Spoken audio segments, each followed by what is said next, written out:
My name's Adam Blaize. That's Blaize. And I'm a Manchester United fan of 26 years this year.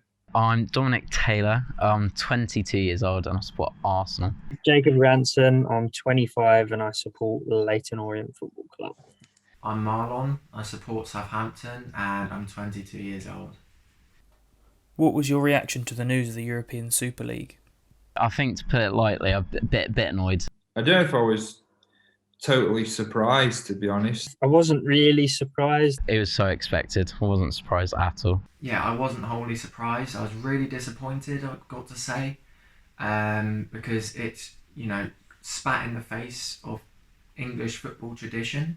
Was I disappointed? Definitely, because I think everyone forgets how good the English pyramid is. I felt angry, frustrated, not completely surprised, really. But yeah, lots of different emotions, none of them good. How do you feel about the European Super League in relation to the English football pyramid? You need promotion and you need relegation. If you take that away, then what do you have? Like, the competitive nature of football is what makes it a good sport to watch. You just got to look at teams who have gone from like League Two all the way up to the Prem, and they potentially have a fighting chance of making the Europa League or Champions League, and that's what it's all about, isn't it? You look at Burnley making the Europa League, have you West Ham this season?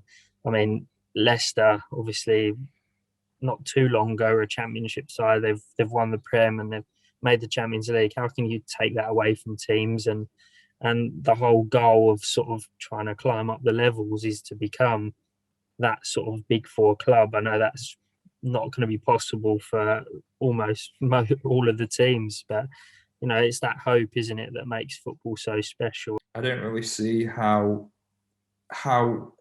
anyone could want to just watch Bayern Munich versus Juventus, Barcelona versus Man United, Arsenal versus AC Milan, Real Madrid versus whoever on the TV tonight. It's boring. Like that's the whole point. Like, you should earn that right to play that match, and it should be a treat as well. Arsenal, as you know, we're a bit on the downturn at the minute, so I don't think we're in any position to stop a club who's more ambitious than us but haven't got the history to get in that position. So, like Leicester 2016, for example. So yeah, I think it's completely unfair. What do you make of the financial aspect of the Super League?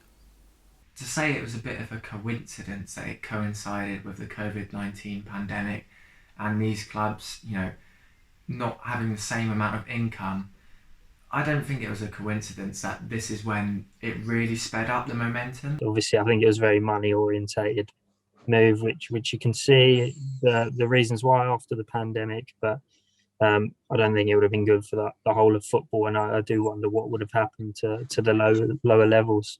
The clubs that have already got the financial power are in this position where they can already keep increasing the money, and it just basically keeps those other clubs in the same position, really. It was just completely disingenuous from the owners. Anything they said that it was anything driven other than their financial gain, it's completely garbage. But I do think at the same time, like, I completely hate all six owners for what they did. But at the same time, when UEFA and Sky and BT Sport came out and, for the financial arguments were saying they were wrong, I think that was completely hypocritical. How much do people pay for Sky? And BT every year, but now it's like, oh no, we're the good guys. We look after fans. Do you though? I don't think you do. What were your thoughts about the fan and media reaction to the Super League? I thought it was great seeing so many fans sort of on the same page, really. I think everyone agrees. I think, and I was angry that United were involved in it. You go online, everybody was up in arms about it. It brought the whole football community together because at the end of the day, we're all supporters, we're all fans. We see it the same way. We might support different teams, but we all see football for what it is and what we enjoy it to be. I think it was great that all six clubs plus everyone else kind of got together. And I think, I might be wrong, but I think the fans, supporters groups from the other 14 all said, don't punish the fans, punish the clubs, which completely support. The fact the same clubs would have made the Super League every year, what's the reason for them to play, and what's the reason for the fans to get excited? So I think it was brilliant that the fans sort of put their mark on it and protest, because that was probably the only way it was going to get changed, and hopefully that showed the clubs that they don't want it, and that's the way to go forward, rather than thinking of making money and sort of settling yourself into a Super League that perhaps you don't even deserve to be in. As soon as the owners saw how everybody came together, everybody was united about this, they knew they just could not get this through. How did you feel about your club specifically during this Super League process? I wasn't going to go to the games again. That probably would have been it for me. And that was, I say probably, because it's very difficult, isn't it, to just go no. But in that moment, I was like, I won't go to these games. I can't do it, because that makes you a hypocrite. Arsenal, obviously, the Kroenkes have kind of cheaped out over the 10 years they've owned the club. So to see that they made people redundant and cheaped out for all that time when they were planning this multi-billion-pound deal, yeah, annoying. Honestly, my feelings towards Southampton, because Southampton came back into the Premier League in 2012, and over that time, I've seen myself how it's become much more customer focused, less about the fans, more about the money, and so over the years, my feelings towards Southampton have been changing, have been becoming more negative. So their slow reaction to this Super League only, fueled my negative feelings creeping in towards Southampton as a Premier League club. It's the hope, isn't it? I know, for instance, in 2014, Orient was sitting there thinking we're going to go to the Championship when we were 2-0 up in the playoff final, and you sort of start to dream of maybe we could have, in 3 or 4 years, we could have a few Prem teams, or even Prem teams coming down to the Championship, and it's obviously it didn't go that way for, and it went totally the other way, but it is hope, isn't it? And I think also that just the fact of, like I said, the loan spells, some of these big clubs send out their players to clubs like Leyton Orient. We always sort of had a lot of Tottenham, a few West Ham this year, and I think you're sort of pushing them clubs away from you, aren't you? And stuff like that wouldn't have perhaps been as possible, and that sort of affects both sides of the sort of opinion. It affects Tottenham that they can't send the next Harry Kane out to someone. Can you understand or respect why these owners wanted to join the Super League? Next. No, I don't. As I say, it's just sort of elitism, and it's all for money. It's for their financial gain. Football fans have been treated as customers for a very long time. No, I don't respect it. I really do not respect it.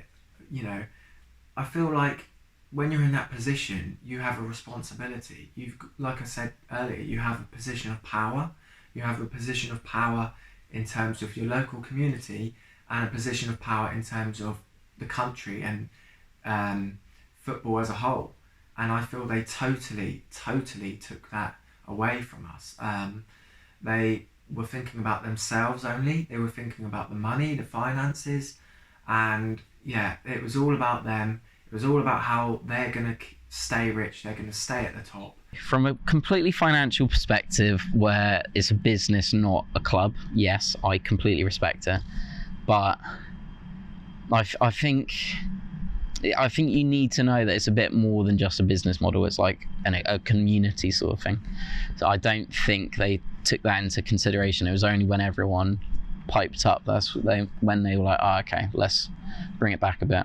Splitting it into a playoff is just bizarre. That's a very American thing, isn't it? And I've read that actually a lot of American fans actually like our way. It's so unique. But from a business point of view, it's like, well, this makes no sense, because if my club gets relegated, I lose money.